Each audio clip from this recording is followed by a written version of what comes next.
என்றும் உன்னுடைய கலையை ஒற்ற அந்த கலைத்தாய் அருளால் இல்லறம் என்று சொல்லக்கூடிய இல்லறத்தில் என்றும் சுகமிரு நல்லாசை உண்டு உண்டு. வணக்கம்மா. வணக்கம் வணக்கம் தம்பி. ஏமா சாப்பிட்டேப்பா? சாப்பிட்டேம்மா. என்ன சாப்பாடு? எள்ளு சோறு கொள்ளு சாறு. இல்ல எங்க ஊர்ல அதான் செஞ்சாங்க. ஏன்டி இதேன்னு கேட்டா நாளைக்கு தோசை சுட்டு ரசம் வைக்கிறேன் நீடா. அப்படி மட்டும் எனக்கு போட்டு இருப்பாங்க. நீ அம்மா பண்ற வேலை அப்படி. அப்படி இருந்தாலும் மனிதனாக பிறந்தால் போதாது, மதிக்கத்தக்கவான் வாழ வேண்டும். வாழணும். ஆண்கள் இருந்தால் அந்த மையம் வாங்கி பாரு, அவன் சோத்துருக்கு. இவன் வாங்கி பாரு, அவன் சோத்துருக்கு. பாரு அவன் புஷு விட்டா இவன் தான் பிடிக்கணும். எல்லாம் மின்னாத்த தான் டாக்டருக்கு அங்க பாரு எப்படிங்கிறாங்க பாரு. கேரதே சொன்னோம். சரிப்பா. இருந்தாலும் நீ நல்லா உட்காருப்பா. ஏன் அப்படி கொஞ்ச நாள் உட்காந்து இப்படி அவசியத்துக்கு மாதிரியா இப்படி உட்காந்து புறப்படுக்கு மாதிரி ஏதாவது வயசான காலத்துல ஏதாவது உட்கார்றாங்க என்னடா பண்றது?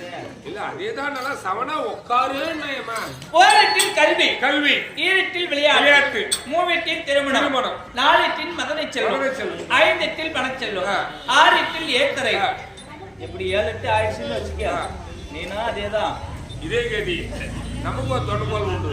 சரியா? கரெக்ட். இந்த பிரபஞ்சத்தில் திருப்பெண் இருந்தால் இருப்பு உண்டு. 90 வயசு வழி இப்படியே தான் பகுநாடு உன்ன வழியை எழுதி வச்சுக்க. நீ ஒரு நாள் எல்லாம் நீ கணக்கு போடாத. 90 வயசு வழி எழுதியா சரிப்பா.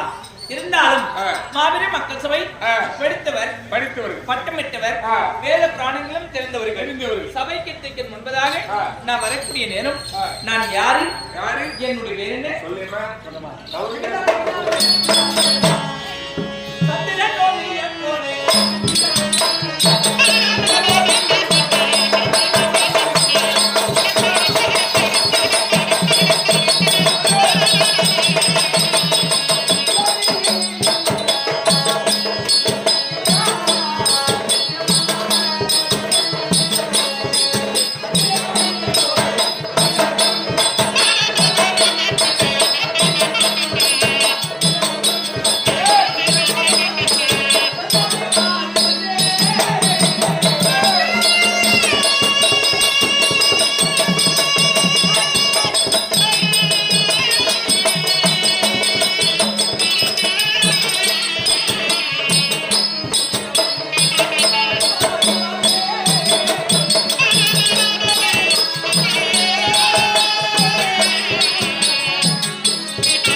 இதுக்கு முன்பதாக யாரு வந்தாரு? அவரே ஒரு உத்தமரமா ஹரிச்சந்திர மன்னன் அயோத்தியாபுரிய ஆட்சி செய்து வரக்கூடியவர். அவரே ஒரு உத்தமர்கள் நேர் வழியே போய் நேர வரவர். அவருக்கு மனைவியாக விளங்கக்கூடிய என்னுடைய பெயர் சந்திரமதி. வணக்கம்மா. ஏன்னா தவற பேசிருந்தா மனுஷியா சந்திரமதி என்று சொல்லியிருந்தாலும் நான் எப்படி பிறந்தேன்? எப்படிமா? என்னுடைய தாய் தந்தை யாரு சொல்லுமா? அதாவது நான் ஒரு பெண் வயிற்றில் பிறந்தவளா? என்னுடைய அப்பா அம்மா யார் தெரியுமா? சொல்லுமா. சொன்னாதானே தெரியும். அதாவது குருமுனி என்று சொல்லக்கூடிய குருமுனியானவர் பலாயிரம் வருடங்களாக சிவனை கோரி தவம் இருந்தார். ஒரு குரு முனிவர். அந்த குருமுனியானவர் முக்கன் பிடித்த பிரமக்கடவுளை கோரி பலாயிரம் வருடமாக தவம் இருக்கிறார்.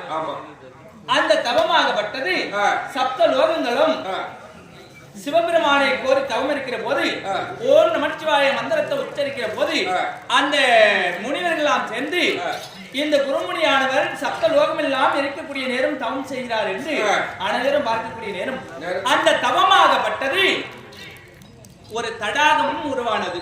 ஒரு குளம் உருவானது. தடாகம் என்றால் ஒரு குளம். அந்த குளத்துக்கு பெயர் தடாகம் என்று சொல்லக்கூடியது. அந்த தடாகத்தில் தூய்மையான நீராகப்பட்டது உருவானது. ஒரு வாசனை மிகுந்த குளம் நல்லா இருக்கும். நம்ம டிஷனரி தண்ணி மாதிரி. அந்த குருமுனியானவர் காலையில் எழுவிடுது அந்த குளத்தில் நீராடி மலர்கள் எல்லாம் பறித்து அந்த குளக்கரையில் அமர்ந்து கொண்டு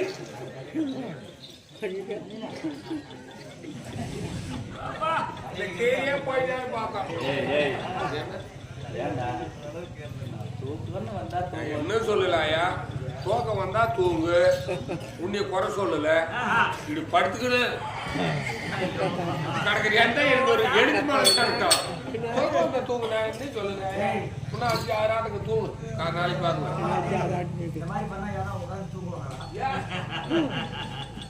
புரியவா? தூக்கம் வந்தா தூங்குதான் சொன்ன. அவங்களுக்கு குறை சொல்லலையே. அப்படி பார்க்கிற போது அந்த குளத்தில் தவம் செய்யக்கூடியவர் அந்த குருமுனியானவர் வீட்டுக்கு பாரியாமா?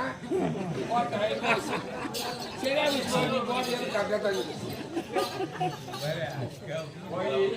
அப்பா, வீட்டு போய் வாசல் சாணி போடணும் எத்தனையோ வேலைக்கு சரியா போயிடுன்னு சொன்னேன் எல்லாம் போச்சு இம்மாரி எல்லாம்